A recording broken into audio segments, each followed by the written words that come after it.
तो बच्चों आज हम शुरू करने जा रहे हैं आर्टिकल। ठीक है, तो आर्टिकल को आप लोग समझिएगा। ये आपका सिलेबस का फर्स्ट जो चैप्टर है, इंग्लिश ग्रामर का सिलेबस का फर्स्ट चैप्टर है आर्टिकल। ठीक है, तो देखिए बच्चों, आप लोग विस्तार पूर्वक पढ़िए, आराम से पढ़िए। और इतना तो मैं वादा करता हूँ कि आपको जो आर्टिकल पढ़ाऊँगा उसमें जितना आपको बताऊँगा उससे बाहरी कुछ नहीं आएगा। और जब आप 11th में अभी एक्सेल और मौका 12th में जब एग्ज़ाम दीजिएगा तब आपको पता चलेगा कि हम क्या पढ़ाएं क्या नहीं। इसलिए कहते हैं कि पूरे कच्ची ग्राम में सबसे बेहतर कोचिंग संस्थान यूँ ही नहीं, कविता आर्ट्स एंड साइंस क्लासेस में। और यहाँ पे आज से ऑफलाइन ऑनलाइन दोनों इंग्लिश स्टार्ट कर दिया गया। ठीक है ना, तो बेसिक हम इंग्लिश ग्रामर का शुरू करते हैं आर्टिकल से। तो आर्टिकल को आप लोग समझिएगा, ये आर्टिकल होता क्या है। आर्टिकल्स, इससे बोर्ड एग्जाम में प्रश्न पूछे जाते हैं, समझिए ना। ऑब्जेक्टिव में भी पूछे जाते हैं आर्टिकल से। ए एंड द का यूजेस पूछे जाते हैं। तो आप लोग बढ़िया से पढ़े हुए रहिएगा तब तो। और यहाँ पे पढ़ने के बाद आपको कोई किताब कोई गाइड का जरूरत हमको लगता है कि नहीं पड़ेगा।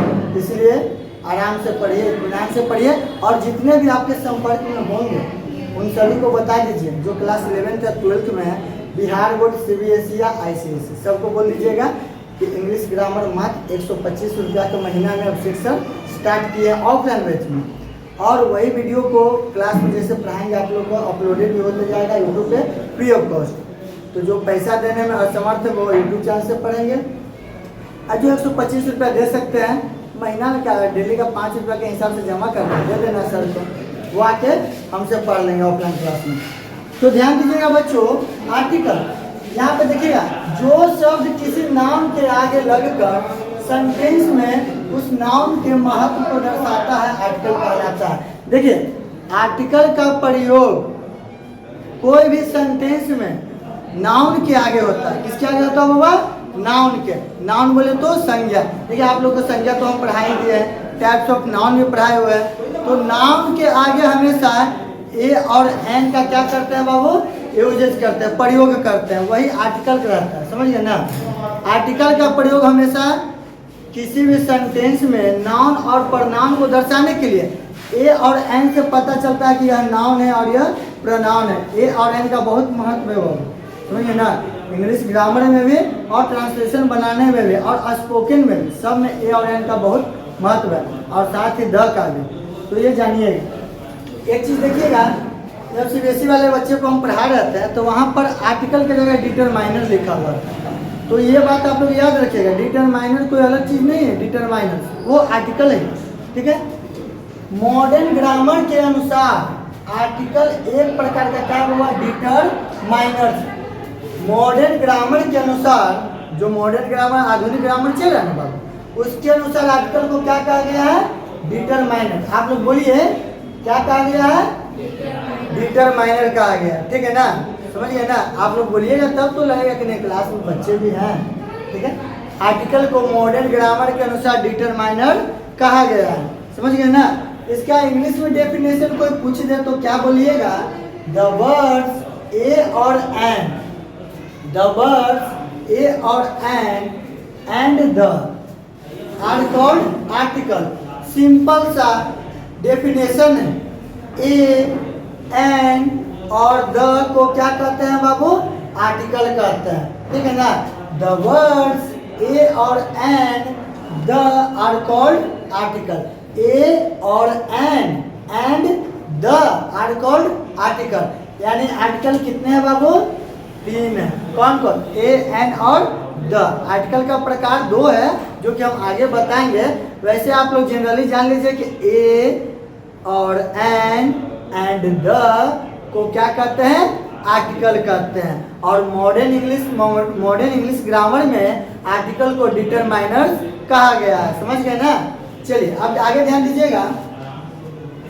दे कम बिफोर नाउन। आर्टिकल जो है नाउन के पहले आएगा। आर्टिकल आगे ध्यान दीजिएगा आप लोग। Kinds of article, kinds of article. अब आर्टिकल के प्रकारों के बारे में जान लीजिए। आर्टिकल 2 प्रकार के होते हैं। आर्टिकल कितने प्रकार के होते हैं? 2 प्रकार के होते हैं। पहला है इनडिफिनिट आर्टिकल, इनडिफिनिट। ठीक है, अनिश्चित आर्टिकल है। पहला क्या है, indefinite article. A and an are called the indefinite article. बाबू इनडेफिनिट आर्टिकल किसे कहते हैं, ए और एन को क्या कहते हैं, इनडेफिनिट आर्टिकल कहते हैं। आप लोग याद रखिएगा, आर्टिकल दो प्रकार के होते हैं, ए और एन। ए और एन को क्या कहते हैं, इनडेफिनिट आर्टिकल। और सेकंड है definite article. The is called definite articles. The को क्या कहेंगे, डेफिनिट आर्टिकल। और ए एन को क्या कहेंगे, indefinite article. Because it normally points out some particular persons और things. Because it normally points special person things. कहीं पे विशेष जगह, विशेष नाम, समझिए ना, जिसे विशेष प्रतीत हो, विशेष वस्तु का बोध हो, विशेष नाम का बोध हो, विशेष जगह का बोध हो, वहाँ पे हम लोग द का प्रयोग करेंगे। अभी तो बस काइंड्स ऑफ आर्टिकल बता रहे हैं, आपको सारा समझाया जाएगा। ए का प्रयोग कहाँ कहाँ किसके साथ करते हैं, एन का प्रयोग कहाँ और किसके साथ करते हैं, द का प्रयोग कहाँ और किसके साथ करते हैं। उसके बाद आपका प्रैक्टिस करवा दिया जाएगा तो आप लोग का पूरा आर्टिकल बढ़िया से क्या हो जाएगा, कंप्लीट हो जाएगा।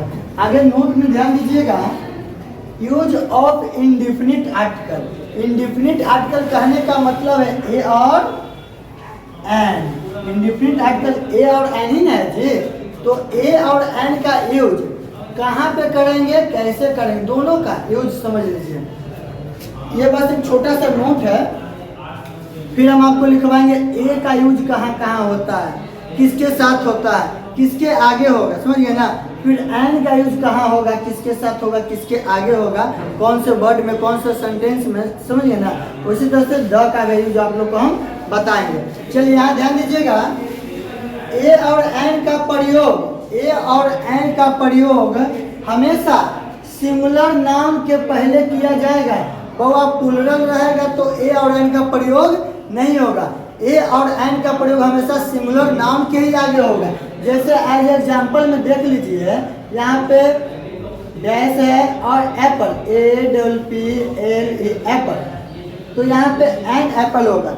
लेकिन वहीं जब यहाँ पे एस लग जाएगा तो ये क्या हुआ, सिंगुलर है, नहीं, क्या हो गया, प्लूरल हो गया। तो यहाँ पे आर्टिकल का प्रयोग करेंगे एन का, कभी नहीं करेंगे। तो ये सारे जो यूजेस हैं उसको मैं बताऊंगा इसका प्रयोग में। ए और एन का जितना रूल्स रहेंगे ना, उसमें हम आपको बताएंगे। देखिए आप लोग बारीकी से समझिए, समझ रहे हैं ना, बात समझ में आ रही है।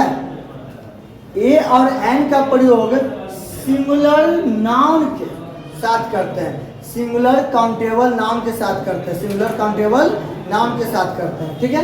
आगे ध्यान दीजिएगा, A N first sound pronunciation, मतलब कोई भी वर्ड हम लिखे हुए हैं, कोई भी हम वर्ड लिखे हुए हैं, जनरली देखिएगा हम कुछ वर्ड लिख देते हैं। यहाँ पे हम यहाँ पे लिख देते हैं ML और यहाँ पे हम लिख देते हैं काव, काव को हटा देते हैं, हम लिख देते हैं यहाँ पे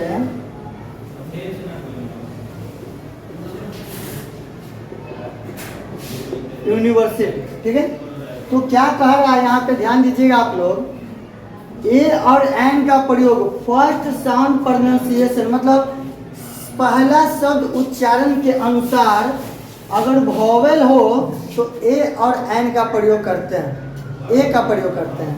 वॉवेल हो तो एन लगेगा और कॉन्सोनेंट हो तो क्या रहेगा, ए लगेगा। ध्यान दीजिएगा, ए और एन फर्स्ट साउंड प्रोनाउंसिएशन, मतलब कोई भी हम वर्ड लिखे जैसे यूनिवर्सिटी, तो पहला साउंड, फर्स्ट साउंड ये ना जी, फर्स्ट साउंड मतलब ध्वनि होता है, तो पहला ध्वनि यू है, यू है, तो इसका प्रोनाउंसिएशन करते हैं। अगर जो ये वॉवेल है तब एन लगेगा, तो ये तो वॉवेल है, क्या है, वॉवेल है ना जी, तो यहाँ पे एन होना चाहिए ना, इसके अकॉर्डिंग यहाँ पे एन होना चाहिए, एन का प्रयोग होगा। शब्द का प्रथम लेटर क्या है यह महत्वपूर्ण नहीं है, अगला पॉइंट देखिएगा। शब्द का प्रथम, ये वर्ड हुआ ना, यूनिवर्सिटी एक वर्ड है और वर्ड का जो प्रथम लेटर है वह क्या है, यह महत्वपूर्ण नहीं है। महत्वपूर्ण है उसके उच्चारण की प्रथम ध्वनि। अब प्रथम ध्वनि का उच्चारण अगर हम हिंदी में करते हैं स्वर के रूप में, तो यहाँ पे इसका जब हिंदी प्रोनाउंसिएशन करते हैं तो यू आया। यू यानी कि यह साउंड लेकर आता है। यू कौन साउंड लेकर आएगा बाबू, यह साउंड लेकर आएगा। यह जो क्या है, स्वर है या व्यंजन है, यह व्यंजन है। तो हम सिर्फ वॉवेल यानी स्वर के साथ एन का यूज करते हैं और व्यंजन के साथ किसका यूज करेंगे, ए का यूज करेंगे। तो यहाँ पे क्या हो जाएगा, रूल्स के अकॉर्डिंग यहाँ पे ए होना चाहिए, ठीक है। वहीं पे यहाँ पे देख लीजिए एम है शॉर्ट फॉर्म है, तो एम ए, तो फर्स्ट लेटर साउंड का पहला वर्ड का प्रोनाउंसिएशन करेंगे। तो फर्स्ट वर्ड एम ए है और पहला लेटर साउंड क्या है, ए है। और ये क्या आता है, स्वर आता है। स्वर करने का मतलब कि वॉवेल आता है, तो इसके आगे क्या लगाएंगे बाबू, एन लगाएंगे। रूल्स के अकॉर्डिंग एन लगेगा। ऐसे जनरली हम लोग वॉवेल्स कॉन्सोनेंट के अकॉर्डिंग देखेंगे इंग्लिश में, तो यहाँ पे क्या लग जाएगा, ए लगेगा। बट ए लगेगा तो गलत हो जाएगा, समझ गए ना। तो ये कुछ छोटा सा एक नोट वाला रूल था। आगे अब इसे आप लोग नोट कर लीजिए, बढ़िया से हम आगे बढ़ेंगे और मजे से पढ़ाएंगे। आज का क्लास में बस इतना ही रहने देते हैं। अगले क्लास में और फुल्ली डिटेल में विस्तार पूर्वक बढ़िया से आपको पढ़ाएंगे, ठीक है ना।